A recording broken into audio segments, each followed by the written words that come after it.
y'all, it's Jessica from Sloppy Swatches. Today I have a look at the Picasso collection from Illimite that is available exclusively on Live Love Polish. These were sent to me for review, and if you're interested, you can shop my direct affiliate links down below. I do make a small percentage off the purchase to help support this channel. So I'll go ahead and get right into the review. First up is Avenon. So this polish is described as a metallic chrome polish that contains the shades of red, orange, pink, and gold with scattered holographic glitters. This one is so perfect for autumn. It is fairly shifty on the nail and you get a ton of holographic payoff. So I'll go ahead and show you how that's swatched on my natural nail. Here's a look at that first easy coat. This one is a little bit more sheer, but it is really easy to apply. It goes on like butter. It's not gritty at all, even though it does have a ton of glitter. So I'm going to go ahead and let this first coat dry and then show you how it built up for me with a second coat. So here's a quick look at that second coat. It does build up that finish right to the edge of being completely opaque. I do have a little bit of visible nail line left, so I am going to opt to go in for that third coat. If you wanted to, you could totally use this one as a topper to get a faster payoff of those shifty colors, especially over maybe a dark red. I think that would be beautiful. So here's a look at my third and final coat. It does bring this polish completely opaque. This is one of my top picks of this collection, just super shifty and gorgeous on the nail and looks amazing, especially in direct sunlight. So here's a look at that completed mani at 3 coats before a glossy top coat underneath artificial lighting. You can see mostly those orange and red tones here. And then here's a quick view from a different angle with a glossy top coat in direct sunlight. So this is my final swatch photo at an angle again in that direct sunlight. So next up is the La Femme Fleur, and this is described as a duochrome polish that contains the shades of bronze and golden yellow with a strong green shimmer and holographic glitters. This one is really cool because it does have a little bit of pink payoff as well, especially in indirect lighting or at extreme angles. So I'll go ahead and show you how to apply it on my natural nail. So here's a look at that first easy coat. As typical for a yellow, it is a little bit sheer here, but honestly the coverage is pretty amazing. I'm going to go ahead and complete this coat, let it dry, and then show you how it built up for me with that second coat.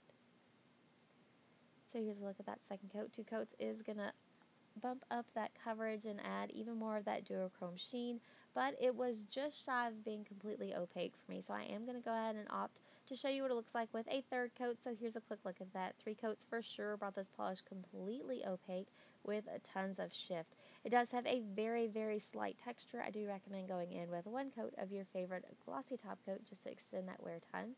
So here's a look at that completed mani at 3 coats before a glossy top coat underneath artificial lighting. So mostly those golden yellow tones here, but look what it does in the shade. You can see those pink tones really peek out. This is such a cool polish.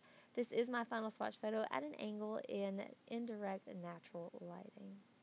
So next up is Harlequin, and this is a thermal polish, which I am loving in this collection. So I'm going to go ahead and tell you it's described as a temperature reactive polish that transitions when sheer when warm to a green when cold with gold shimmer and scattered holographic glitters. I didn't go ahead and do the teacup test, but you can see it on my nail as it naturally transitions. This one is a very, very light sage green towards the tip, and it did have a bit of a delicate shift.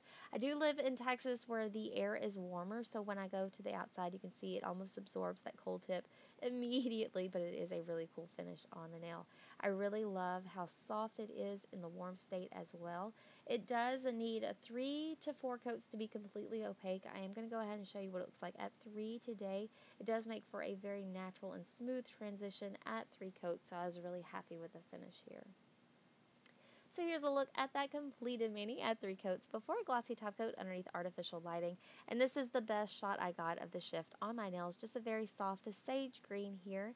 And then here's a quick view from a different angle in natural indirect lighting, and you can see that my Texas heat kind of absorbed that green tip, but I do want to show you the photo at an angle in that same indirect lighting, and you can see a touch of it there. So next up is Blue Nude, and this polish is a bit of a stronger thermal, so I'll go ahead and say it's described as a temperature reactive polish that transitions between a dark blue when cold and nude when warm with holographic glitters. So here's a quick look at that first easy coat. This one goes on very, very deep in that cold state, but you can watch it warm up. It almost looks like it's applying streakily, but it's not. That's just how it's heating up with my natural heat and then transitioning to that warm shade. So here's a look at that second coat. You can see how quickly this reacts and shifts. My tips there were a bit of a darker blue, and that is what it's going to look like in the natural finish. Really fun to play with. 2 coats, it does make this polish completely opaque. So here's a look at that completed mani at just 2 coats before a glossy top coat under artificial lighting.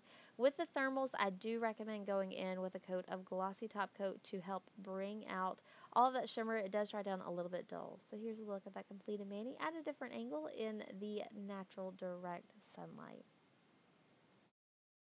So next up today, and the last thermal, is Muse, and this is another one of my top picks. So this one is described as a temperature reactive polish that shifts from a sheer when warm and a dark purple when cold, with a blue to purple shifting shimmer and holographic glitter. So this one is transient on the nail. Super cool to play with, really fun to look at, and gorgeous in just the natural shift. So one coat, it is a little bit sheer, but this second coat is really going to help bump up that coverage. It is completely opaque in 2. If you wanted to, you could go in for that third, but I really find the shift is strong and the coverage is great at just 2. Again, I do recommend going in with a coat of glossy top coat for this one. So here's a look at that completed mani at 2 coats before a glossy top coat underneath artificial lighting.